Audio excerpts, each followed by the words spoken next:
ABN breakfast.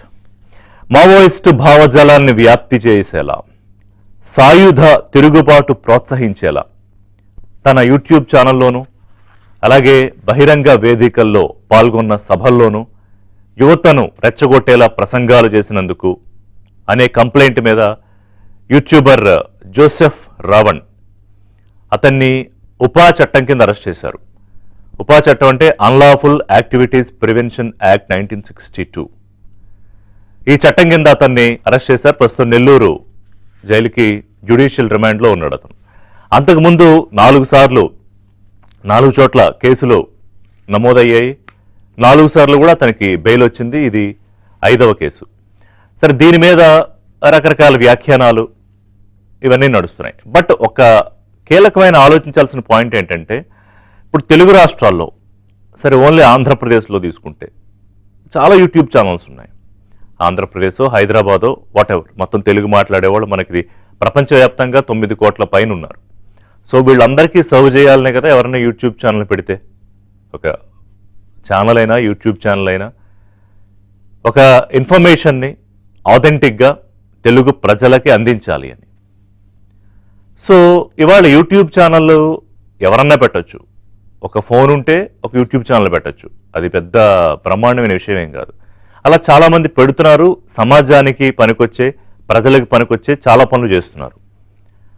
కానీ ఇవాళ ఈ సోషల్ మీడియా అంటే అందులో యూట్యూబ్ ఉంటుంది, Instagram, Facebook, Telegram, Snapchat, X and so on.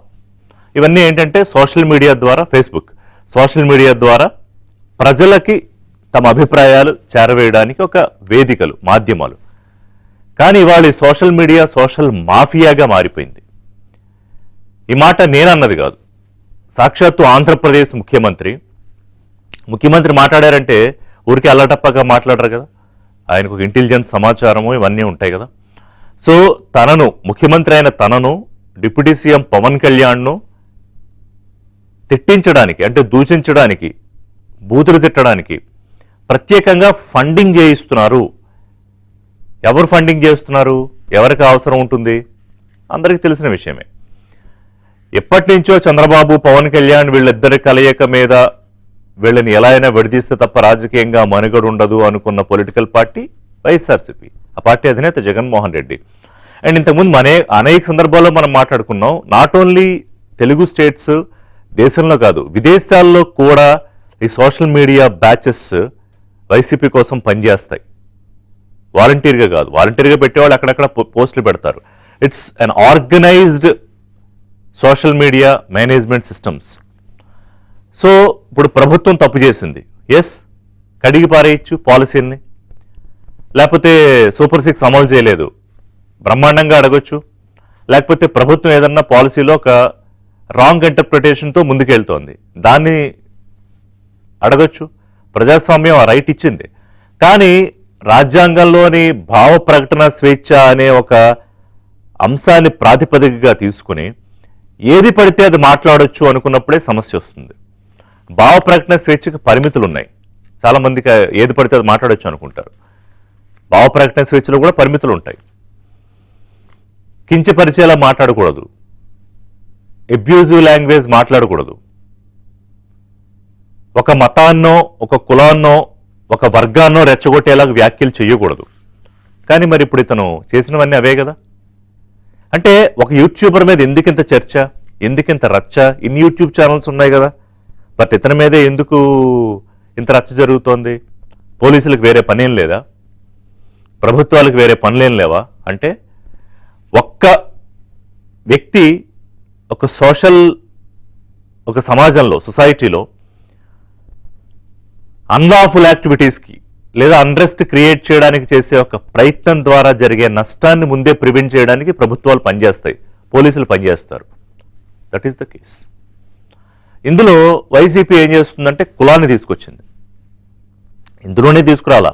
తాజాగా జరిగిన సాయికృష్ణ అంశం, సిఐ నాగరాజు, సాయికృష్ణ, అక్కడ కులం యాంగిల్, మళ్ళీ ఇక్కడ కూడా కులం యాంగిల్. ఇప్పుడు అతను అరెస్ట్ చేసి తీసుకెళ్లిన చోట ఆ పోలీస్ స్టేషన్లపై దాడి చేయడానికి వచ్చారు కొంతమంది.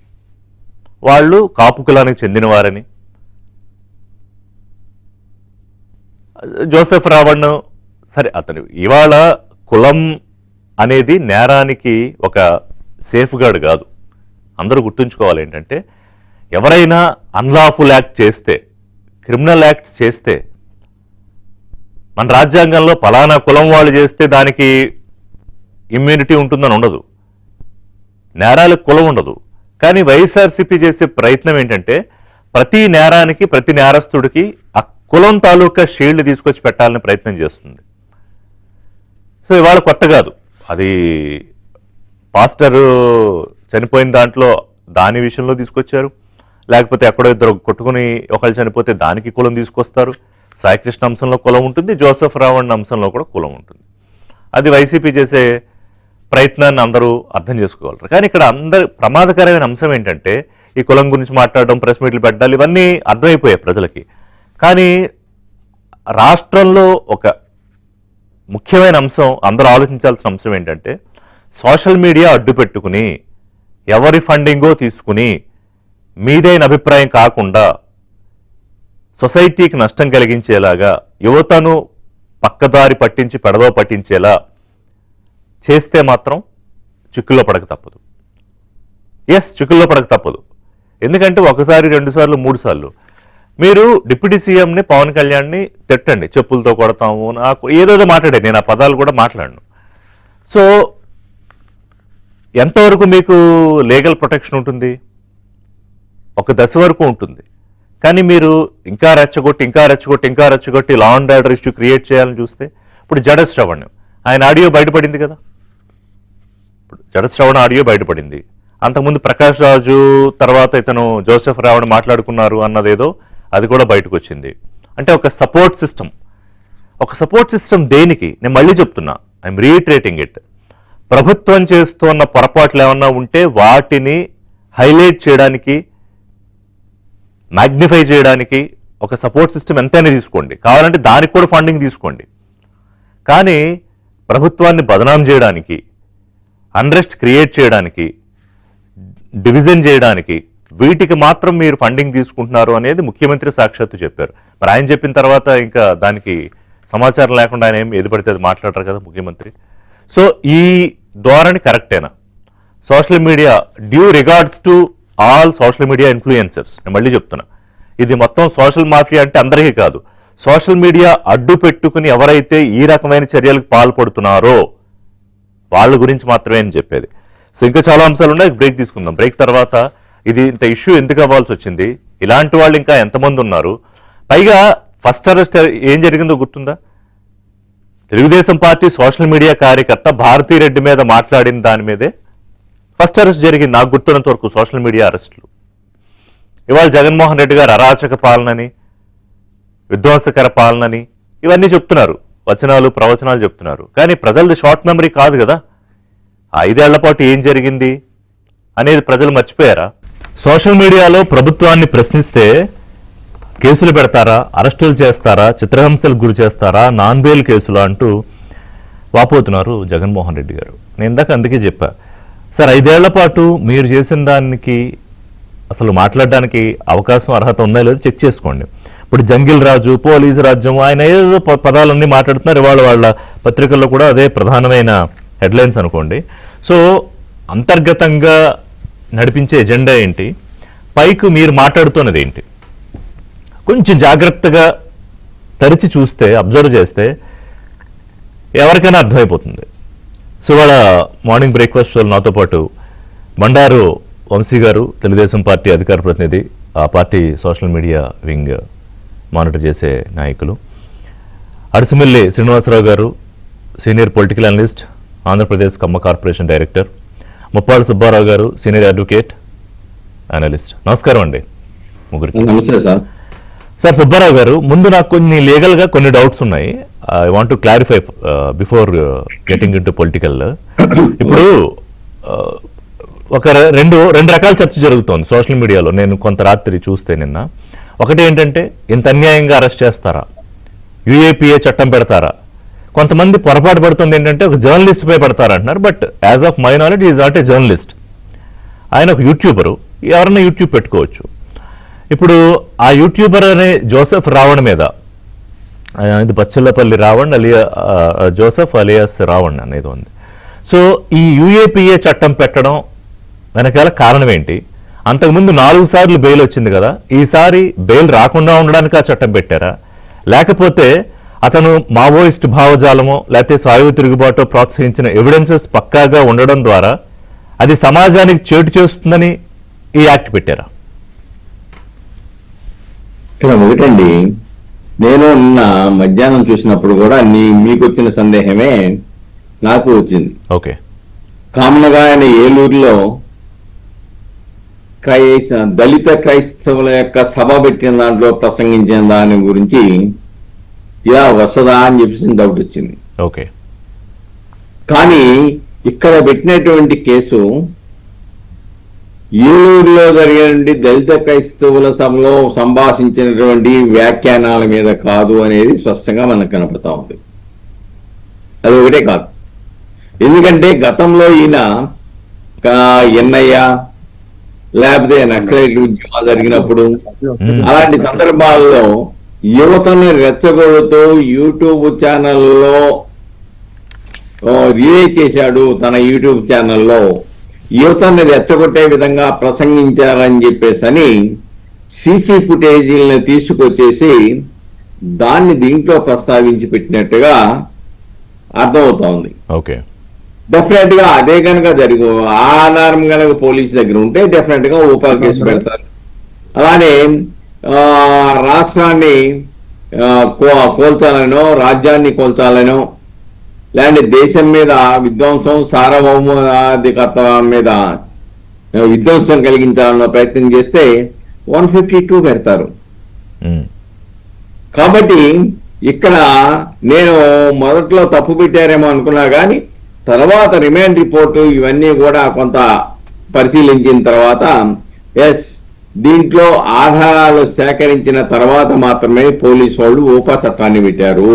ఓకే, తీవ్రవాద సంస్థల్ని విప్లవ సంస్థల్ని బ్యాన్ చేసిన సంస్థల్ని లేకపోతే యువతని తీవ్రవాదం వైపు నడపడానికి కావలసినటువంటి ప్రేరేపిత చర్యలు చేపట్టినారనేది పోలీసు వాళ్ళు సీసీ ఫుటేజీల ద్వారా సేకరించిన సమాచారం ప్రాతిపదికగా ఊపా చట్టాన్ని కట్టారు అనేది మనం ఇక్కడ గమనించవలసిన అవసరం ఉంది. అంటే సో న్యాయమూర్తి కూడా సాటిస్ఫై అయ్యారు కాబట్టి రిమాండ్ కి పంపించారు యాజ్ ఆఫ్ అవర్.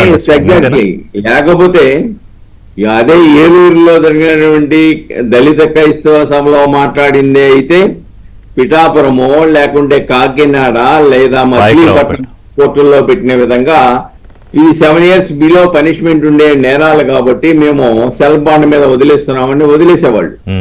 కానీ గంటల తరబడి ఆర్గ్యుమెంట్ జరిగిన తర్వాత కూడా న్యాయ వ్యవస్థ ఉన్న సెక్షన్ల ప్రాతిపదికగా రిమాండ్ విధించింది కాబట్టి న్యాయమూర్తి కూడా ప్రాథమిక సాక్ష్యాధారాలు ఉన్నాయని ఒక నిర్ణయానికి వచ్చిన తర్వాత మాత్రమే రిమాండ్ ఇచ్చారు అనే విషయాన్ని ఇక్కడ మనం గుర్తించాలండి. ఓకే, సో అడిసిమల్లి గారు ఎంత స్పష్టంగా ఇప్పుడు ఈ కేసు పూర్వపరాలు ఏంటి, అతను ఏం మాట్లాడాడు, గతంలో అతను ఈ ఛానల్లో ఏం మాట్లాడాడు, అది యువతను పక్కదారి పట్టించేలా ఏదో. ఎందుకంటే దేశవ్యాప్తంగా ఒక వైపున మొత్తం దీన్ని అంతం చేసుకుంటూ మావోయిస్టు ఈ వ్యవహారాన్ని అంతా అంతం చేసుకుంటూ ఒక మిషన్లా కేంద్ర ప్రభుత్వం తీసుకుని అమిత్ షా గారు మొన్న ప్రకటన కూడా చేశారు.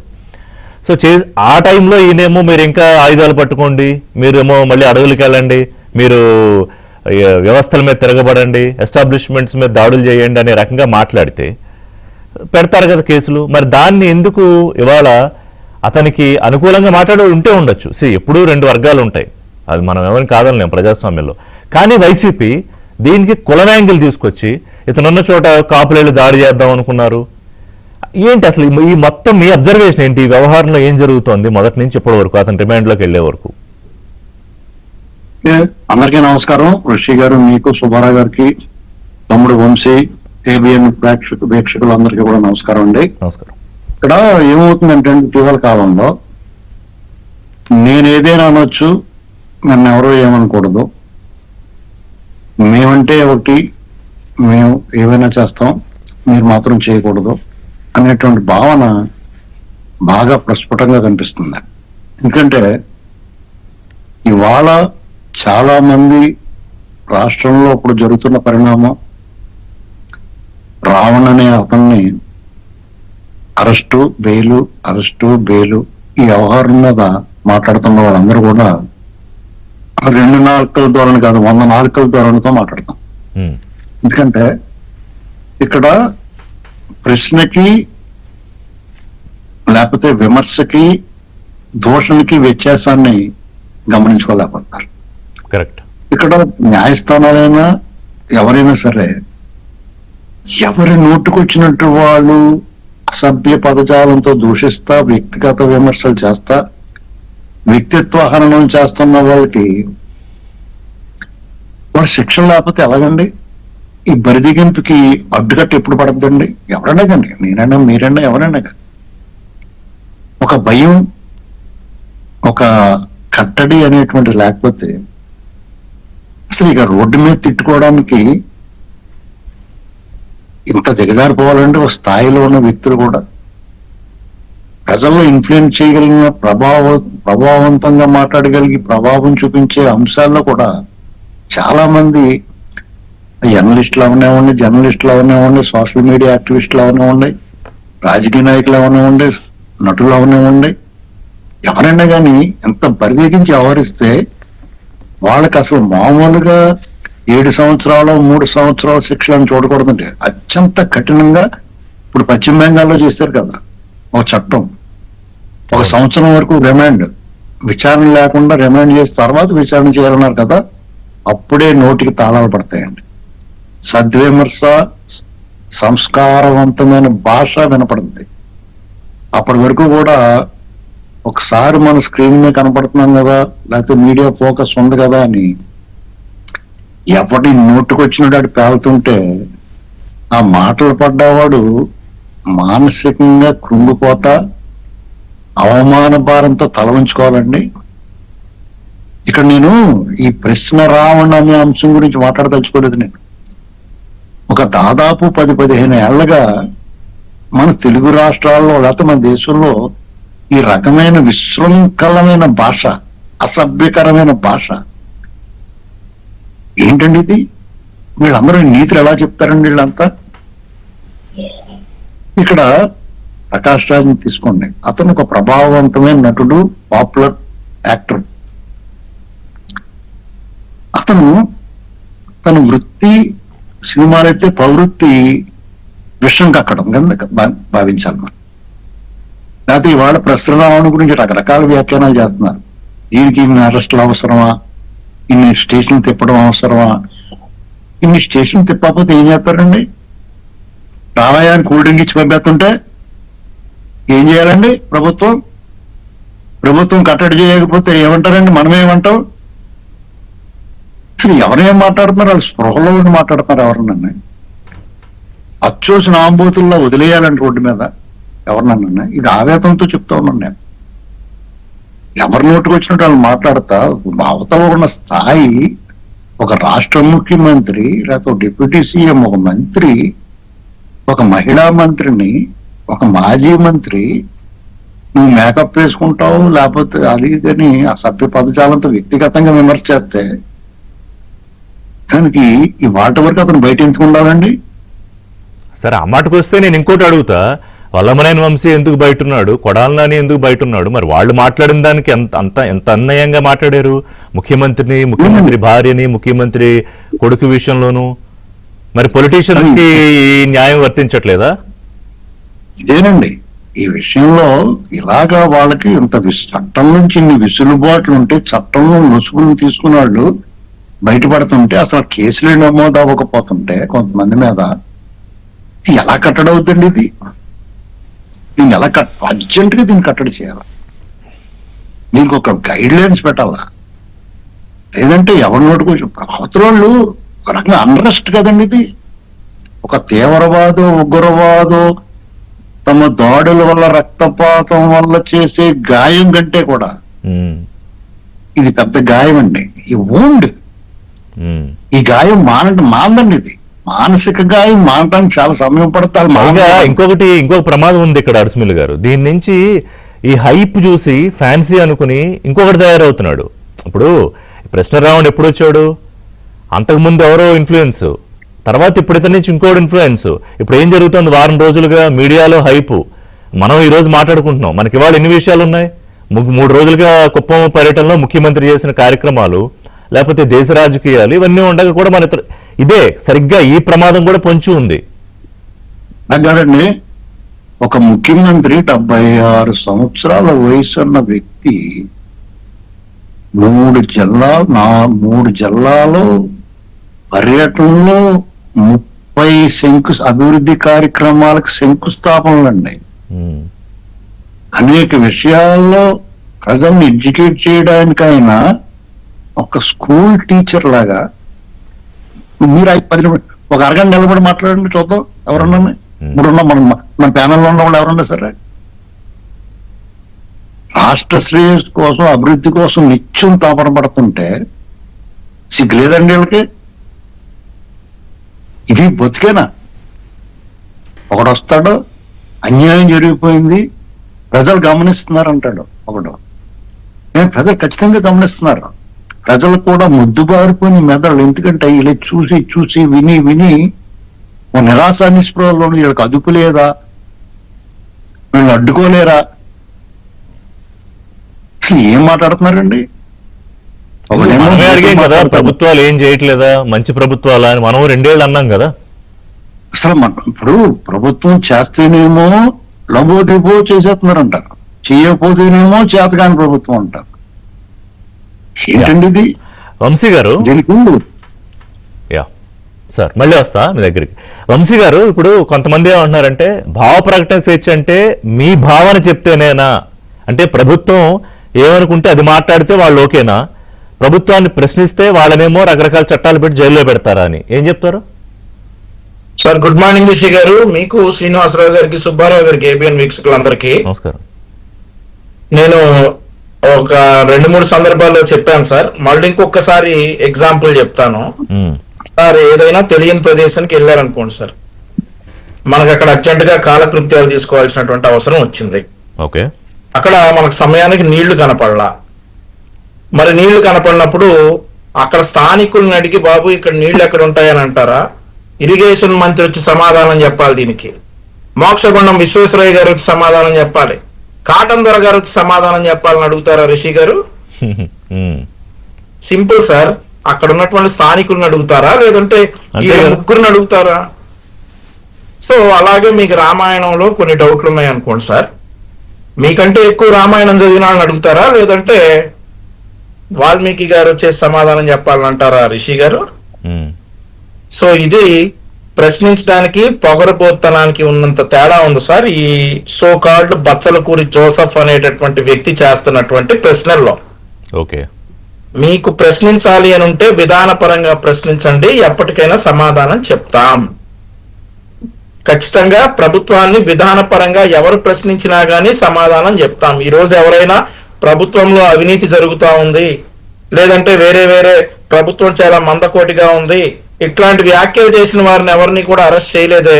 అవును, ఏదైతే చంద్రబాబు నాయుడు గారినో పవన్ కళ్యాణ్ గారినో వ్యక్తిగతంగా దూషించిన, ఒకసారి కంటే ఎక్కువ సార్లు పదే వ్యక్తిగతంగా దూషిస్తున్నటువంటి ఈ బచ్చలకూరి జోసెఫ్ కావచ్చు, కేవీ రెడ్డి కావచ్చు. ఈ కేవీ రెడ్డి అనేటటువంటి ఒక జర్నలిస్ట్, అతని కోసం తెలంగాణ సమాజం మొత్తం, సమాజం అంటే ఐ మీన్ పెయిడ్ సమాజం ఉంటది, ఒక రకమైనటువంటి సమాజం, ఏది బ్లాక్ మెయిలింగ్ సమాజం అన్నమాట. కొంతమంది ఉన్నారు, వారందరూ కూడా చంద్రబాబు నాయుడు గారి చావు కోరుకుంటా ఉన్నారు ఈ రోజు. అయ్యో, ఏమన్నాడో తెలుసా సార్ ఈ కేవీ రెడ్డి అనేటటువంటి వ్యక్తి? నాకు అసలు అతను ఎప్పుడు ఈ అరెస్ట్ అయ్యే వరకు నేను ఎప్పుడు చూడలేదు, పేరే వినలేదు నేను అసలు. చాలా ఇతను జగన్మోహన్ రెడ్డి పెంచి పోషిస్తున్నటువంటి పెయిడ్ ఆర్టిస్టుల్లో ఇతను కూడా ఒక టాప్ మోస్ట్ పెయిడ్ ఆర్టిస్టే. ఇతను ఏంటంటే మా రాజ్యాంగాన్ని ఒక బూతు పదంతో మాట్లాడతాడు. ఆ తర్వాత చంద్రబాబు నాయుడు గారికి ఉన్నటువంటి దీర్ఘకాలిక సమస్యని పదే ప్రస్తావించి ఆయన అవమానపరుస్తా ఉంటాడు. ఇతనికి అమరావతి ప్రాంతం అనేది ఒక శ్మశానం. సరే, ఆ మాట వైఎస్ఆర్ కాంగ్రెస్ పార్టీ వారు చాలా మంది అన్నారు అనుకోండి, అది వేరే విషయం. సో ఇతన్ని అరెస్ట్ చేస్తే అక్కడ ఉన్నటువంటి పెయిడ్ సమాజం మొత్తం వచ్చేసి, ఏది డబ్బులు తీసుకుని బ్లాక్ మెయిల్ చేసేటటువంటి సమాజం మొత్తం వచ్చేసి ఇతనికి అండగా నిలుస్తున్నాం, అది చేస్తున్నాం, ఇది చేస్తున్నాం అని చెప్పేసి ప్రాంతీయ విభేదాలు రెచ్చగొట్టేటటువంటి ప్రయత్నాలు. ఇతను అరెస్ట్ చేసింది కూడా గౌరవ న్యాయస్థానం నాన్ బెయిలబుల్ వారెంట్ ఇస్తే ఈ కేవీ రెడ్డి అనే అతన్ని అరెస్ట్ చేశారు. అంతేగాని రాత్రికి రాత్రి ఏం పట్టరాలు. అతనికి 41A నోటీసులు ఇచ్చారు. 7 సార్లు 8 సార్లు అతన్ని ఎంక్వైరీకి పిలిస్తే అతను రాకపోతే నాన్ బెయిలబుల్ వారెంట్ ఇష్యూ అయితే అతన్ని అరెస్ట్ చేసుకొస్తారు. ఓకే సార్, ఈరోజు ఇద్దరు విశ్లేషకులు ఉన్నారు సార్ మన ప్యానెల్లో. వారి అభిప్రాయాలు చెప్పారు. నేను ప్రభుత్వం తరపున మాట్లాడుతున్నాను కాబట్టి మేమేం చేసాము, మేమేం చేస్తా ఉన్నాం, సహకరించాల్సినటువంటి రాష్ట్రాభివృద్ధి కోసం సహకరించాల్సినటువంటి ప్రతిపక్ష నేత అని చెప్పుకునేటటువంటి జగన్మోహన్ రెడ్డి ఏం చేస్తా ఉన్నాడో ఒక 1 minute లో క్లుప్తంగా చెప్తాను. రిషి గారు, జగన్మోహన్ రెడ్డి దగ్గరికి వచ్చే ముందు నాకు ఈ కేసు విషయంలో చెప్పండి. అంటే ఇప్పుడు ఒక చర్చ ఏం జరుగుతోందంటే 4 సార్లు బెయిల్ వచ్చింది కాబట్టి ఇక బెయిల్ రాకుండా UAPA సెక్షన్ పెట్టారు. కాదు, చాలా కేటగారికల్ గా అతను ఇదిగో ఇది మాట్లాడాడు, ఇది సమాజానికి నష్టం కలుగుతుంది, యువతను పక్కదారి పట్టిస్తుందనే స్పష్టమైన ఎవిడెన్సెస్ ఉన్నాయి అనేది ప్రభుత్వం సమర్థించుకోలేకపోతే అది మళ్ళీ ప్రభుత్వానికి చెడ్డ పేరు తీసుకొస్తుంది. ఇప్పుడే చూపిస్తారు మూర్తి గారు మీకు, రిషి గారు మీకు ఇది వినండి. నాకు దేశం అంటే భక్తి లేదు. మీరు కరెక్ట్ గానే ఉంటున్నారు. నాకు దేశం అంటే భక్తి లేదు, నేను దేశ భక్తుడిని కాదు. ఉగ్రవాదికి మానవ హక్కులు ఉండవా అంటే ప్రతి ఒక్క మనిషికి మానవ హక్కులు, వాళ్ళకు వాళ్ళు బతికే హక్కు ఉంటుంది. నేను దేశభక్తి. ఇంకోటి చూపిస్తా. ఉగ్రవాదికి దేశభక్తి వినండి. ఇది వినండి. ఇది 6 నిమిషాలు ఉంటుంది సార్. ఇదంతా ప్లే చేయడం నాకు పాసిబుల్ కాదు. 6 నిమిషాలు మనం పెట్టలేం, కానీ అందులో ఇంపార్టెంట్ ఏమన్నా ఉందా? అదే సార్, ఇందులో ఇతను ఉగ్రవాదుల్ని సపోర్ట్ చేస్తూ మాట్లాడిన వీడియో అది. ఇంకో విషయం చెప్తాను సార్ రిషి గారు. ఆపరేషన్ సింధూర్ మనం అందరం కూడా చాలా డిబేట్లు దీని గురించి మాట్లాడాం కదా సార్. ఎవరైనా మనలో ఇది తప్పు అన్నాడు ఉన్నారా సార్? ఛాన్సే లేదు. వీడు అన్నాడు సార్. ఆపరేషన్ సింధూర్ ను కూడా ఇతను కామెంట్ చేశాడు సార్. సో ఈ సందర్భంలో ఇప్పుడు మీరు చెప్పండి సార్, ఇతని మీద UAPA యాక్ట్ అనేది మేము కక్షపూరితంగా మేము ఆ UAPA యాక్ట్ పెట్టడం జరిగిందా, లేదంటే UAPA యాక్ట్ పెట్టడానికి మా దగ్గర ఆధారాలు ఉన్నాయా అనేది నేను 1 నిమిషంలో మీకు చూపించినటువంటి వీడియోలు సార్ ఇవన్నీ కూడా. కరెక్ట్. ఇంకా ఇట్లాంటివి మీరు నాకు టైం ఇస్తే గంట సేపు చూపిస్తా. మనకి లిమిటేషన్ ఉంది కాబట్టి నాకు అర్థమైందిలేండి, పాయింట్ అర్థమైంది. సో ఇట్లాంటి వ్యక్తిని ఉపేక్షించాలా సార్ ప్రభుత్వం? ఇట్లాంటి వ్యక్తిని ఉపేక్షించాలి సార్. మీకు ఇక్కడ ఒక విషయం స్పష్టంగా చెప్పాలి సార్. 2014 నుండి 19 వరకు జగన్మోహన్ రెడ్డి ఏదైతే పందా ప్రదర్శించాడో 2019 నుండి 24 వరకు ముఖ్యమంత్రిగా ఉండి 2024 నుండి 2029 వరకు మళ్ళీ అదే స్టైల్లో వెళ్తా ఉన్నాడు జగన్మోహన్ రెడ్డి. గతంలో కత్తి మహేష్ అనేటటువంటి ఒక వ్యక్తితోటి హిందూ సాంప్రదాయాల మీద, హిందూ మతాల మీద మాట్లాడిచ్చాడు జగన్మోహన్ రెడ్డి. ఆ తర్వాత పోసాని కృష్ణమురళి అనేటటువంటి ఒక సినిమా యాక్టర్ తోటి ప్రభుత్వానికి వ్యతిరేకంగా నాకు నంది అవార్డు ఇస్తే నేను తీసుకోలేదు, అవన్నీ కమ్మ వాళ్ళకి ఇచ్చారు అవార్డులు, నాకు నచ్చలేదు, నేను తీసుకోలేదు అన్నటువంటి వ్యక్తి పోసాని కృష్ణమురళి. అలా 2014 నుండి 19 వరకు హిందూ మతాన్ని క్రిటిసైజ్ చేసేటటువంటి ఒక వ్యక్తిని, ఒక సినీ ఫీల్డ్ చెందినటువంటి మరో వ్యక్తిని పెంచి పోషించినటువంటి జగన్మోహన్ రెడ్డి 2019 అధికారంలోకి వచ్చారు. మళ్ళీ 2024 అధికారం కోల్పోయిన తర్వాత ఇదే హిందూ మతాన్ని క్రిటిసైజ్ చేసేటటువంటి ఈ సోకాల్డ్ బచ్చలకూరి జోసెఫ్ ని మళ్ళీ ఇప్పుడు ఇంకో సినీ నటుడు ప్రకాష్ రాజ్ ని మళ్ళీ పెంచి మతం. దేశం అంటేనే నాకు ఇది లేదు, ఉగ్రవాదులకి హక్కులు ఉండవా? వ్యవహారం అంతా కత్తి మహేష్ అనేవాడు చాలా బెటర్ సార్. సో ఇట్లాంటి వాళ్లకు ఫండింగ్ చేస్తా, వీళ్ళందరినీ పెంచి పోషిస్తా. మనం అందరం కూడా నిన్న మొన్న విన్నాం ఏది ఈ so called Prakash Raj and also ఆ బచ్చలకూరి జోసెఫ్ మాట్లాడుకున్నటువంటి ఆడియో ఒకటి లీక్ అయింది, అది విన్నాం. ఆ తర్వాత జడా శ్రావణ్ కుమార్ గారి ఆడియో ఒకటి లీక్ అయింది, అది కూడా విన్నాం. ఈ జడా శ్రావణ్ కుమార్ అనేటటువంటి చెప్పేటటువంటి మాటలు ఎంత సత్య దూరమో ఇంకొక వీడియో 30 seconds చూపిస్తాను. ఫైట్ చేసేదానికి 25 కోట్ల రూపాయలు నా సొంత డబ్బులు ఖర్చు పెట్టిన వ్యక్తిని నేను. 20 కోట్ల? అయ్యో, ఎక్కడి నుంచి వచ్చేది సార్? విన్నారా సార్? ఒక్కసారి మళ్ళీ వినండి సార్. జగన్మోహన్ రెడ్డి గారి ప్రభుత్వం మీద ఫైట్ చేసేదానికి 25 కోట్ల రూపాయలు నా సొంత డబ్బులు ఖర్చు పెట్టిన వ్యక్తిని నేను. 20 కోట్ల? 25 కోట్ల రూపాయలు తన సొంత డబ్బులు ఖర్చు పెట్టాడట జడా శ్రావణ్ కుమార్ జగన్మోహన్ రెడ్డి మీద ఫైట్ చేయడానికి. ఇది వాస్తవమా సత్యదూరమా అండి? 25 కోట్ల రూపాయలు ఇతను సొంత డబ్బులు జగన్మోహన్ రెడ్డి మీద ఫైట్ చేయడానికి ఖర్చు పెట్టానని అంటా ఉన్నాడు. ఇప్పుడు ఏంటి అదంతా రియంబర్స్మెంట్ ప్రయత్నాలు జరుగుతున్నాయి ఇప్పుడు? అలాగా సార్, 25 కోట్లు అంటే అసలు అది ఎట్లా సంపాదించాలి, ఎంత సంపాదించాలి, ఎంత ఇన్కమ్ ట్యాక్స్ కట్టాలి?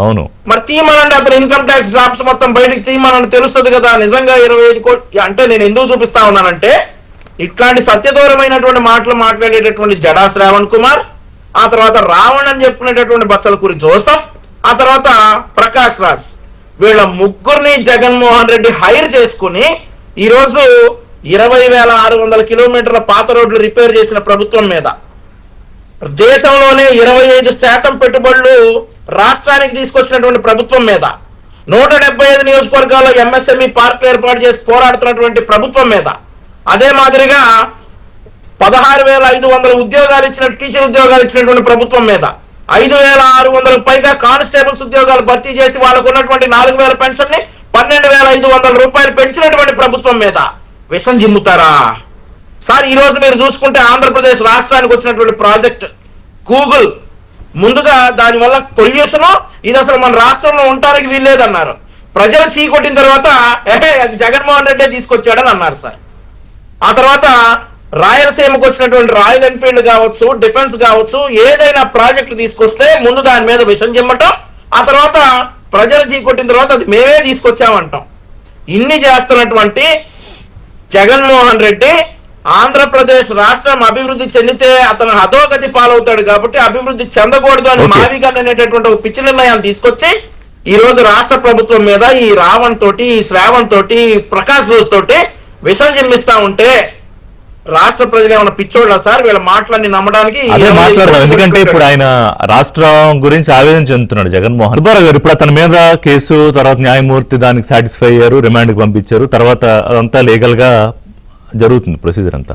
ఇప్పుడు నా పాయింట్ ఏంటంటే, ముఖ్యమంత్రి గారు మాట్లాడుతూ నన్ను పవన్ కళ్యాణ్ గారిని దూషించడానికి ఫండింగ్ చేయిస్తున్నారు అనేది, బహుశా నాకు తెలిసి ముఖ్యమంత్రికి కొద్ది రోజుల క్రితమే తెలిసి ఉంటుంది, సమయం సందర్భం వచ్చినట్టు చెప్దామని ఆగుంటారు. ఇప్పుడు నా పాయింట్ ఏంటంటే సార్, ఇప్పుడు సోషల్ మీడియా పెట్టుకుని ఎవరన్నా ఏదన్నా మాట్లాడవచ్చు, దానికి భావ ప్రకటన వచ్చి ఇందాక మనం మాట్లాడుకున్నాం, దానికి కూడా కొంత లిమిటేషన్స్ ఉంటాయి.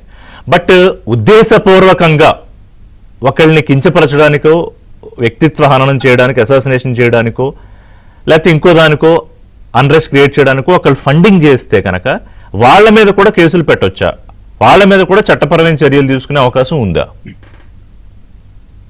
డెఫినెట్ గా అండి. ఒక నేరాన్ని చేసిన ఆ నేరాన్ని ప్రోత్సహించడానికి కావలసిన చర్యలు చేపట్టిన వాళ్ళు కూడా ఈ నేరానికి పాల్పడినట్టుగా భావించి ఈ నేరానికి ఏ శిక్ష పడుతుందో వాళ్ళకు కూడా అదే శిక్ష పడుతుంది.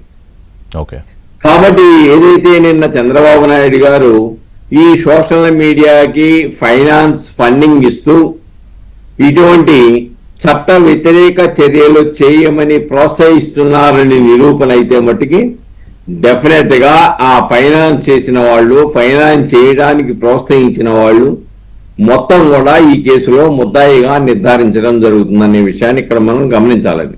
ఓకే, అయితే వాళ్ళు ఇందాక మీరు చెప్పినట్టు పాపం ఆయనకి హే రామ్ సేవ్ ఆంధ్రప్రదేశ్ అని పాపం ఎక్స్ లో పెట్టాడు. పాపం రాములు వారు గుర్తొచ్చాడు ఆయనకి, సడన్ గా గుర్తొచ్చాడు ఆయనకి. రాముడు ఎప్పుడు అనలేదు అంతకు ముందు, ఎప్పుడు అనలేదు, కానీ సడన్ గా ఇప్పుడు గుర్తుకొచ్చాడు. ఆయన అంటాడు, మీ పాలనలో పుట్టుకొచ్చిన దుష్ట సంప్రదాయాలతో రాష్ట్రంలో ప్రతి చోట విషపు విత్తనాలు నాటారు, అవి క్రమంగా మొక్కలై విషవృక్షాలుగా మారుతున్నాయి అని చెప్తాడు. అసలు ఆ మాట మాట్లాడేమిటి నైతిక హక్కు ఉన్నదా అని ముందు ఆలోచించాలి. నీ ప్రభుత్వ హయాంలో ప్రభుత్వాన్ని విమర్శిస్తే ఎవరో పెట్టిన పోస్ట్ ని మరలా రీపోస్ట్ చేస్తే, ఫార్వర్డ్ చేస్తే 70 సంవత్సరాల వయసున్న రంగనాయకమ్మను తీసుకొచ్చి ఏ విధంగా వేధించావు, అలాగనే మాస్క్ కావాలని ప్రాధేయపడినటువంటి డాక్టర్ సుధాకర్ ని ఏ విధంగా చనిపోయేటట్టు చేసి పిచ్చోడిని చేశావు, పిచ్చోడనే ముద్రేసి మరి చనిపోయేలా పిచ్చోడనే ముద్రేసి చేశావు. ప్రశ్నించిన ఇసుకను అక్రమంగా తీసుకువెళ్తున్నారు మీ నాయకులు అని చెప్పేసి ప్రశ్నించిన ప్రసాద్ని ఏ విధంగా పోలీస్ స్టేషన్లో గుండు గురిగించావు, అలానే వీధి సుబ్రహ్మణ్యం మానేశాడని మీ ఎమ్మెల్సీ ఆయన్ని చంపేసి డోర్ డెలివరీ చేస్తే ఆయనకి ఏ విధంగా అధిక ప్రాముఖ్యత ఇచ్చి దండలతో ఊరేగించావు, మీ ఎంపీ ఉన్నటువంటి త్రిపులార్ని ఆ నియోజకవర్గానికి రాకుండా ఎన్ని కేసులు పెట్టించావు, చివరికి అరెస్ట్ చేసి హైదరాబాద్ లో పుట్టినరోజు తీసుకొచ్చి సిఐడి ఆఫీసులో కూర్చోబెట్టి గుండె మీద కూర్చొని చంపడానికి ఎలా ప్రయత్నం చేసి నేత్రానందాన్ని పొందావు. ఇలాగ ఒకటి కాదండి. అలానే మాస్క్ పెట్టుకోలేదని చీరాల్లో కుర్రవాణ్ణి ఏ విధంగా చంపేశారు. ఒకటేంటి ఇలా చెప్పుకుంటూ పోతే గత 5 సంవత్సరాల కాలంలో జరిగినటువంటి అరాచకాలు విధ్వంసం రోజుల తరబడి చెప్పుకోవచ్చు. కానీ ఇక్కడ ఒకటి చెప్పండి, ఈయన నీతులు చెప్తున్నాడు కదా, వీధి సుబ్రహ్మణ్యాన్ని మీ ఎమ్మెల్సీ అరెస్ట్ చేస్తే ఇంతవరకు ఎమ్మెల్సీ పదవి నుంచి తొలగించావా, పార్టీ నుంచి తొలగించావా? తొలగించకపోగా ఆయనకు అధిక ప్రాముఖ్యత ఇచ్చావు కదా. రెండోది ఆ కేసును పక్కదావ పట్టించడానికి పోలీసులను కూడా మొత్తం మార్పులు చేసి కేసు నీరుగార్చావు కదా. ఈ ప్రభుత్వం వచ్చిన తర్వాత కదా దాని మీద సిట్టేసి తదుపరి విచారణ జరిపి వాస్తవాలను ప్రొడ్యూస్ చేసి ఇప్పుడు విచారణ ప్రారంభమైంది. మాలాంటి వాళ్ళని స్పెషల్ పబ్లిక్ ప్రాసిక్యూటర్ కూడా నియమించింది. ఎవరో హక్కుల కోసం పనిచేస్తామన్నారు. నీ హయాంలో జరిగిన దాన్ని చూసిన తర్వాత నువ్వు హక్కుల గురించి మాట్లాడే నైతిక హక్కు నీకు ఉన్నదా? అసలు నువ్వు ఫైనాన్స్ ఎవరైతే చేస్తూ ఉన్నారో సోషల్ మీడియాకి ప్రభుత్వాన్ని విమర్శించాలని, ప్రభుత్వ అభివృద్ధిని ఆటంకపరచాలని, పరిశ్రమలు రాకుండా ఈ రాష్ట్రానికి ఒక విధ్వంసకర ప్రయత్నాలు చేస్తూ శాంతియుత వాతావరణం లేకుండా చేయాలని ప్రయత్నం చేస్తున్నారో వాళ్ళ పట్ల కఠినంగా వ్యవహరించాలి. ఎట్టి పరిస్థితుల్లోనూ నిమ్మకు నీరెత్తినట్లుగా వ్యవహరిస్తే వాళ్ళ యొక్క విచ్చలవిడితనం పెరిగిపోతుందనే విషయాన్ని ఇక్కడ గమనించాలి. ఈ రాష్ట్ర అభివృద్ధి ముఖ్యం, ఈ రాష్ట్ర నిరుద్యోగ యువతకు ఉద్యోగాలు ముఖ్యం, ఈ అమరావతి నిర్మాణం ముఖ్యం, పోలవరం నిర్మాణం ముఖ్యం, అలాగా అనేకమైన అభివృద్ధి పథకాలు ముఖ్యం. పునర్విభజన చట్టంలో ఉన్నటువంటి ఏదైతే ఈ రాష్ట్రానికి రావాల్సిన నిధులు ఉన్నాయో నిధులు తెచ్చుకోవడం ముఖ్యం. వాటి మీద మాట్లాడకుండా ఈ రాష్ట్రంలో అశాంతిని సృష్టించడానికి సోషల్ మీడియాకి ఫండింగ్ ఇవ్వడం అనేది ఇంత దౌర్భాగ్యమైనటువంటి దేశద్రోహం ఇంకోటి ఉండదనేది మనం గమనించాలి. గారు ఇప్పుడు సాయికృష్ణ మదరు విజయలక్ష్మి గారు వారు ముఖ్యమంత్రి గారిని కలిశాక ఆవిడ కానీ వారి బ్రదర్ అతని మేనమో అంతా చక్కగా మాట్లాడారు మీడియాతో. ఆ తర్వాత మళ్ళీ ఏమైందో తెలియదు కానీ ఇప్పుడు పవన్ కళ్యాణ్ గారి మీద ప్రభుత్వం మీద పాపం ఆవిడ దుఃఖంలో ఉన్నారు. కానీ ఆవిడ మాట్లాడిస్తున్నారు అనేది అర్థమైపోతుంది చాలా స్పష్టంగా. అంటే ఒక ఇన్సిడెంట్ చెప్పాను నేను. ఇప్పుడు నిన్న ముఖ్యమంత్రి గారు చెప్పిన దాంట్లో ఏంటంటే ఈ కులాలు అడ్డు పెట్టుకుని లేకపోతే ఫ్యాక్షన్స్ మళ్ళీ తిరిగి ఏది ఎప్పుడో అయిపోయిన ఫ్యాక్షన్స్ ఆ గ్రూప్స్ని మళ్ళీ క్రియేట్ చేస్తూ ఈ కులం అని లేకపోతే ఈ రౌడీయిజం అని ఇదంతా కేటగిరీలకు కనిపిస్తోంది కదా. నా పాయింట్ ఏంటంటే ఒక వ్యక్తి మీద నిర్ణయం తీసుకుని చట్టాలు ఇంప్లిమెంట్ అవుతున్నప్పుడు ఒక వ్యవస్థలు వ్యక్తి కన్నా వ్యవస్థలు చాలా బలమైనవి ప్రమాదకరమైనవి కదా అడిస్మిల్ గారు. మరి వాటి పనులు చేసుకుంటూ వెళ్ళిపోతున్నాయి కదా. నిన్న కూడా జగన్మోహన్ రెడ్డి కూర్చుని ఆయన ఏమంటున్నాడు, మొత్తం రివర్స్ స్ట్రాటజీలో మాట్లాడుతున్నాడు ఆయన. ఇక్కడ ముర్షి గారు, నేను I'm very sorry to say, మీరు అన్నట్టుగా చట్టాలు తన పని తాను చేయట్లేదండి. చట్టాలు కొంతమందికి మినహాయింపు ఇచ్చినాయి. నేను ఇది వెరీ సారీ అండి. ఎందుకంటే మీకు చూడండి, మన దేశంలో పక్క రాష్ట్రం తమిళనాడులో ముఖ్యమంత్రి గారిని ఒక మాజీ ఎమ్మెల్యే మాజీ మంత్రి అవును మాట్లాడితే అతను అరెస్ట్ చేశారు, అతను బెయిల్ రాలేదు. అంతకన్నా దాన్ని ఇక్కడ మాట్లాడితే కూల్ డ్రింక్ ఇచ్చి పంపిస్తున్నారు. ఎలాగండి లెక్కది? ఏ రకంగా జనాలకు మనశ్శాంతి ఉంటుందండి? సరే, మీరంతా సాయికృష్ణ మదర్ గురించి చెప్పారు కాబట్టి ఖచ్చితంగా ఒక తల్లికి కొడుకు పట్ల బాధ, గర్భశోకం, అది కడుపు కోత. కానీ సమాజం దృష్టిలో చూస్తే అతని పట్ల సానుభూతి లేదండి. ఇది వాస్తవం. ఇంకో విషయం చెప్పదలుచున్నాను. మీరు పెట్టిన డిబేట్ సబ్జెక్ట్ కి ఇప్పుడు నేను మాట్లాడేదానికి సంబంధం లేకపోవచ్చు, కానీ కొంచెం ఎంతో కొంత సంబంధం ఉన్నా లేకపోయినా దయచేసి ఈ 2 మాటలను మీరు అనుమతించాలి. నేను ఇటీవల కాలంలో అనేక మందిని కలవటం జరిగిందండి. రాజకీయాలకి పార్టీలు, కులాలు, మతాలకు అతీతంగా అనేక మంది, అనేక వర్గాలని, మహిళల్ని కలవటం జరిగింది. వారంతా మాట్లాడేది ఏంటంటే రాష్ట్రంలో అభివృద్ధి గురించి మాట్లాడట్లా, రాష్ట్రంలో ఏం జరుగుతుంది దాని గురించి మాట్లాడట్లా. వాళ్ళందరిలోనే ఒకే ఒక ఆవేదన ఏంటంటే అండి, ఇంత విచ్చలవిడిగా నోరు పారేసుకుంటున్న వాళ్ళని ఎందుకు అదుపు చేయట్లేదు, వాళ్ళని ఎందుకు వదిలేస్తున్నారు. ఇది నేను వాళ్ళకి ఒక ప్రామిస్ చేశాను నేను. ఎందుకంటే మీరు మీడియాలో మాట్లాడతారు కదా, ఒకసారి మా ఆవేదనని వాళ్ళకి తెలుసు, సర్వేలే చేసుకుంటారు, కానీ మీ ముఖంగా కూడా చెప్పండి అన్నారు. నేను ఒక సగటు సాధారణ పౌరుడిగా చెప్తా ఉన్నానండి.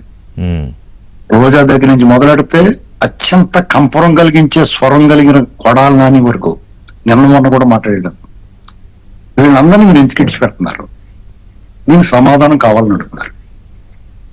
ఇది సమాజంలో నేను నాకు ఆశ్చర్యం ఏంటంటే మహిళలు ఎక్కువగా రియాక్ట్ అవుతున్నారంటే. కరెక్ట్. వాళ్ళందరూ చాలా ఖర్చుగా ఉన్నారు. ఇది ప్రభుత్వం, నా విజ్ఞప్తి, రిక్వెస్ట్ ఏంటంటే దీన్ని అడ్రస్ చేయాలి ప్రభుత్వం. ఇక్కడ మీకు ప్రశ్న రావణ్ అరెస్ట్ చేసినందుకు అదిగో అలాగే వేసారు, అతని మీద దేశద్రోహం చట్టం పెట్టారంటే అంతకన్నా పెద్ద చట్టం ఉంటే పెట్టాలని కోరుకుంటున్నాం. ఎందుకంటే అది ఒక కాండము తొలుచు పురుగులను మనం క్షమించకూడదండి. ఇట్స్ కైండ్ ఆఫ్ వైరస్ అడిస్మిల్ గారు. ఇందాకనే అదే అన్నా, ఎందుకంటే కోపం రావచ్చు నేను ఈ మాట అంటే, గానీ ఇది పాకిపోతుంది అలాగా. ఋషి గారు లక్ష్మి, ఇక్కడ మీకు ఏ రకమైన వారి పట్ల ఉదాసీనత చూపించటం తగదండి. ఇది నేను ప్రకాష్ రాజు ఉన్నాడు,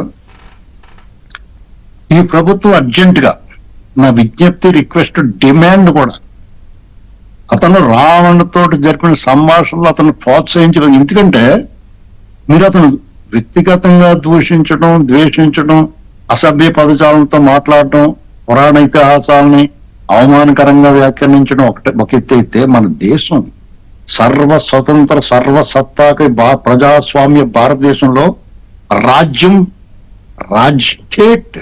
స్టేట్ పట్ల ఈ రాజ్యాంగానికి బద్ధుడై జీవించే హక్కు, మాట్లాడే హక్కు కలిగిన ప్రాథమిక హక్కులు కలిగిన ప్రతి పౌరుడు రాజ్యాంగానికి, స్టేట్ కి, రాజ్యానికి బద్ధుడై ఉండాలండి. Of course. దానికి వ్యతిరేకంగా మాట్లాడిన వ్యక్తులకి సమర్థించిన వాడు కూడా నేరస్తుడు, దోషే. ఇమ్మీడియట్ గా ఇవాళ రేపు ప్రకాష్ రాజ్కి నోటీసులు ఇచ్చి పిలిపించి విచారణ చేసి అతను కూడా అరెస్ట్ చేసి అతని మీద కూడా ఈ చట్టం ప్రయోగించాలా. అంటే ఆడియోలో దాన్ని సపోర్ట్ చేసే అంశాలు ఉంటే ఖచ్చితంగా ఉన్నాయండి. అతను సపోర్ట్ చేసే అంశాలు ఎట్లా, అతను మాట్లాడే ప్రతి మాట అదే, సినిమా స్క్రీన్ మీద తప్ప బయట మాట్లాడేదంతా కూడా అతను రెండో కోణం అండి. అది ఒక మనిషి తాలూకు వికృత స్వభావం బహిరంగంగా ప్రస్ఫుటంగా కనిపిస్తుంటే మనం ఎలా ఉపేక్షించాలండి? అతని మీద నాకు ద్వేషమేం లేదు. అది హిందూ మతాన్ని అనడానికి కాదు, ఈ దేశం గురించి అతను ఈ దేశ పౌరుల మనసుల్లో విషపేచాలు నడుతున్నారండి. వాళ్ళు దేశం కదండి ముఖ్యం. రాజకీయాలు, కులాలు, మతాలు ఇవన్నీ దేశం ఉంటేనే కదా ఉండేది. లేదంటే ఎవడో ఒకడు మోచేతి నీళ్ళు తర్వాత బానిసల స్వర్గంలాగా బానిసత్వం చేయాలి కదా. మనం 100 సంవత్సరాలు పోరాట సాధించుకున్న స్వాతంత్రానికి అర్థమే ఉంటుందండి వీళ్ళకి. అసలు మూలాన్ని మర్చిపోతున్నారు వీళ్ళు. అంటే దాని మీద గౌరవం. మీరు జగన్మోహన్ రెడ్డి గారు హే రామ్ ఈ దేశాన్ని కాపాడు సేవ ఆంధ్రప్రదేశ్ అన్నాడంటే నాకు ఒకే ఒక వాక్యంతో నేను చెప్తానండి, క్షణం క్షణం రంగులు మార్చేది ఓసరు వెళ్ళైతే ప్రతి క్షణం మాట మార్చి రంగులు మార్చేవాడు నేరస్తుడండి. అతను సెంట్రలైజ్డ్ క్రైమ్ చేశాడు, సెంట్రలైజ్డ్ కరప్షన్ చేశాడు, సెంట్రలైజ్డ్ అరాచకం చేశాడు. రాష్ట్రంలో జరుగుతున్న ప్రతి విపత్తుకి, అరాచకానికి, అవినీతికి మూలం అతనేనండి, జగన్మోహన్ రెడ్డి. ఇటీవల ఈ 10-15 ఏళ్ల నుంచి జరుగుతున్న ఈ అరాచకాలకి, దుర్మార్గాలకి, విద్వేషాలకి, మనిషికి మధ్య ఈ గోడలు కట్టడానికి కారకుడు అతనండి. అతన్ని కానీ అంటే దారుణం అడిస్మిల్ గారు, అంటే ఒక రాష్ట్రం తాలూకా అభివృద్ధి, ఒక రాష్ట్రం తాలూకా భవిష్యత్తు ఒక వ్యక్తి కోసం వెనక్కి వెళ్ళిపోతుందంటే ఎంతకన్నా దారుణం ఏ రాష్ట్రంలోనూ ఉంటుందా? I highly doubt. అడివిడి పాలకొండలో ఒక విషపు చుక్కెత్తే విషపూరిత మారదండి. ఒక మంచినీటి జలాశయంలో ఒక చెంబుడు విషం కలిపితే విషపూరితం అవదండి. ఇది మలాటుడు. అతను అనుసరించే వాళ్ళు కూడా అలాగే తయారయ్యారండి. ఒకడేమో గుంటూరు అవతలు నరికేస్తానంటాడు, గుంటూరు అవతలు లాక్కొచ్చి కొడతానంటాడు. ఒకడేమో పిచ్చి పట్టినట్టు మాట్లాడాడు. మన పేరుని చూశానండి నేను. ఏంటండి అది ప్రెస్ ముందు ముఖ్యమంత్రి గారు ఆయన కులం దాని మీదే ఉన్నాడు. పైగా కాదు ఆయన, నేను వంశీ గారిని కూడా ఆయన అన్న మాటలో ఒకటి ఇంట్రెస్టింగ్ పాయింట్ చెప్తా. కాపులకి అంటే వైసీపీకి పవన్ కళ్యాణ్కి మధ్య విభేదాలు సృష్టించడానికి అన్నాడు ఆయన నిన్న మాట్లాడుతూ 2-3 సార్లు. ఇప్పుడు నిన్న కమ్మవారి మీద అతను ముసలి కన్నీరు కారుస్తున్నాడు. అవును, మా గురించి నేను చెప్తున్నాను, కమ్మ కార్పొరేషన్ డైరెక్టర్ గా చెప్తున్నాను. నేను ఎవరికైనా చెప్పేది అంటే మాకు జాలి చూపించాల్సిన అవసరం లేదు. మా మీద పడి ఆడవకంటారా బాబు అని చెప్పి అడుగుతారు. రిక్వెస్ట్ చేసుకుంటున్నాను. మా బతుకు మేము బతుకుతున్నాం. అవసరమైతే ఎవరో ఒకరికి వచ్చి అందిస్తాం, లేదంటే ఎవరైనా తిట్టినా తుడుచుకుని పోతున్నాం. తిరిగి రిటార్ట్ కూడా ఇవ్వట్లా. వంశీ గారు ఇప్పుడు చూడండి, ఇది ఇప్పుడు మా ఆవేదన నాదే కాదండి. అనేక మంది ఇప్పుడు నేను ఏదో బాధ్యత ఉంది. ఇప్పుడు ప్రభుత్వం తరఫున కమ్మ కార్పొరేషన్ అంటే ఆ సామాజిక వర్గంలో ఏదన్నా కొద్దిగా అవకాశం ఉంటే సహాయం చేయాలి, లేదంటే వాళ్ళు ముందు తీసుకురావడం ప్రయత్నం చేయాలి. వాళ్ళందరూ కూడా మమ్మల్ని ఏమడుగుతున్నారంటే, ఏంటండి ఇది మన మీద ఎలా దాడి జరుగుతుంటే ప్రతి ఒక్కటి కూడా మాట్లాడుతూ మంచి చేయకపోయినా పర్లేదు, దాడులు జరగకుండా చూడండి అని చెప్తున్నారా? కానీ ఇప్పుడు దేశం మా మీద మా ద్వేషం ఎందుకని అడుగుతాను నేను. ఇప్పుడు అడిసిమిల్లి గారు లేవనెత్తారు కాబట్టి, అదర్వైజ్ జనరల్ గా పర్సనల్ గా నేను ప్రతిసారి కులాల గురించి మాట్లాడడం నాకు కొంచెం సెన్సిటివ్ ఇష్యూ. కానీ రాష్ట్రంలో అదే ముందు పెట్టి రాజకీయం నడిపిస్తున్నారు చూసారా, అందుకని తప్పట్లా. ఇప్పుడు మీరు సాక్షిలో ఈవిడ వార్తలో ప్రశ్నించడానికి తట్టుకోలేకపోతే మమ్మల్ని చంపేయండి అని ఎవరు ఈ జోసెఫ్ రావణ్ భార్య అక్కడ రాయించారు. ఏంటంటే మాకు ఏ పార్టీతో సంబంధం లేదు, మా భర్తది కమ్మ కులమే. అంటే నిన్నేమో నాని కూర్చుని అతని మీద వీళ్ళందరూ కాపులేళ్ళు దాడి చేద్దాం అనుకుంటున్నారు అంటాడు. ఈమెతో ఇట్లా మాట్లాడిస్తారు. ఏంటంటే ప్రతిసారి ఈ కులం గొడవ ఏంటి వంశీ గారు? ఏదన్నా నేరం జరిగితే ఫస్ట్ కులం ఎందుకు వస్తుంది అసలు? నేరస్తుడిలో చూడాలా? లేకపోతే నేను అందుకే ఇంట్రోలో కూడా అదే చెప్పా, నీ కులం ఏంటి, నీ గోత్రం ఏంటి, ఓకే ఈ నేరం నువ్వు చేయడానికి ఓకే ఎలిజిబుల్ అంటారా? సార్ ఇప్పుడు ఈ ప్రతిసారి కులమే వస్తా ఉందని అంటానికి ముందుగా మనం ఏమని, ఇప్పుడు రీసెంట్ పాస్ట్ లో జరిగినటువంటి విషయం చూసుకుంటే, ఏదైతే స్పోర్ట్స్ కోటాలో అన్ని కమ్మవారికే ఉద్యోగాలు ఇచ్చారని చెప్పేసి ఇద్దరు మేధావులు కూర్చొని డిస్కస్ చేసుకున్నారు సార్. దాన్ని వైఎస్ఆర్ కాంగ్రెస్ పార్టీ సోషల్ మీడియాలో విపరీతంగా తిప్పారు. తీరా చూస్తే అక్కడ ఉన్నటువంటి కమ్మవారు 9 మంది, 412 మందిలో ప్రభుత్వం 9 మంది కమ్మవారు ఉన్నారు, 12 మంది రెడ్డి సామాజిక వర్గానికి చెందినటువంటి వారు ఉన్నారు. సార్ నిజంగా నాకు కొద్దిగా ఇబ్బందిగా ఉంది.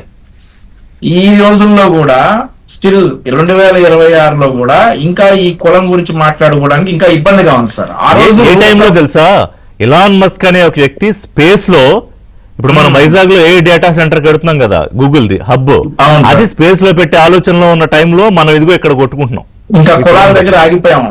సార్ నాది ఒక సూటి క్వశ్చన్ సార్. ఇక్కడ 1999లో చంద్రబాబు నాయుడు గారు ముఖ్యమంత్రిగా అయిన తర్వాత మైక్రోసాఫ్ట్ తీసుకుని వచ్చేసి హైదరాబాద్ ను అభివృద్ధి చేశాడు అని చెప్పి సాక్షాత్తు వాళ్ళ మాజీ మంత్రి కేటీఆర్ చాలా సందర్భాల్లో అన్నాడు. ఎవరైనా ఒప్పుకోవాల్సినటువంటి విషయం.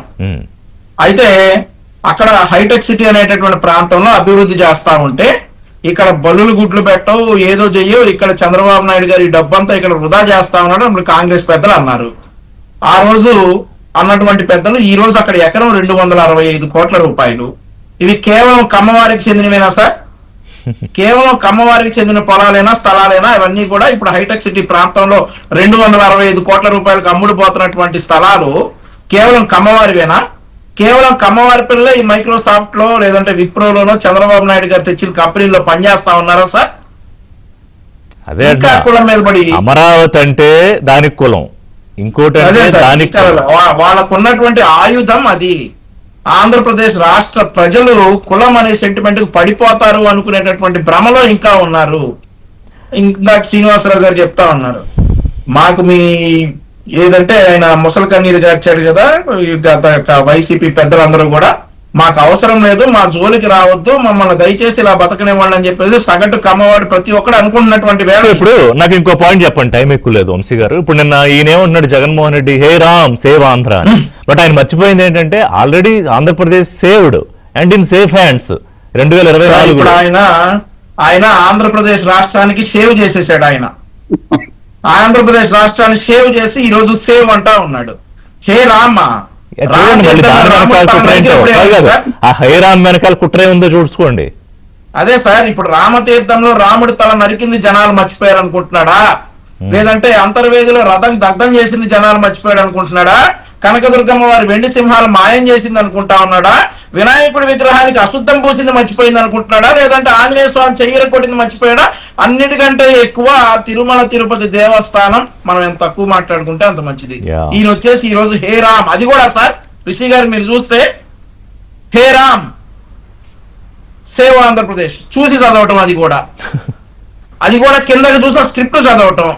ఇక ఈయనేం చెప్తాడు, హే రామ్ సేవ్ ఆంధ్రప్రదేశ్ అనేసి.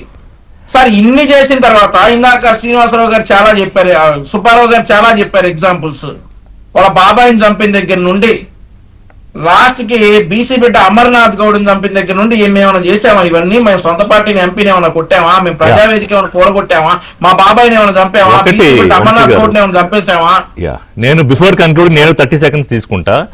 ఇప్పుడు అందరూ మాట్లాడుకోవాల్సింది ఏంటంటే ఆంధ్రప్రదేశ్ అనేది ఏ స్థాయి నుంచి ఏ స్థాయికి ఎమర్జ్ అవుతోంది, ఎలా ఎదుగుతోంది. ఇవాళ ప్రపంచ దేశాలు విశాఖపట్నం గురించి మాట్లాడుకుంటున్నాయి because Google has landed over there. And quantum computing test beds వస్తే ముఖ్యమంత్రి గర్వంగా చెప్పారు, ఎవరన్నా ఈ క్వాంటంలో రీసెర్చ్ చేయాలంటే ఇక్కడికి రావాలి అని.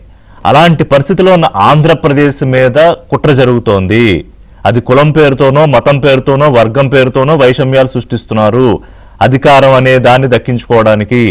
సో దీని మీద దయచేసి అలర్ట్ గా ఉండమని మీ ప్రభుత్వానికి, కూటమి ప్రభుత్వానికి నా విజ్ఞప్తి.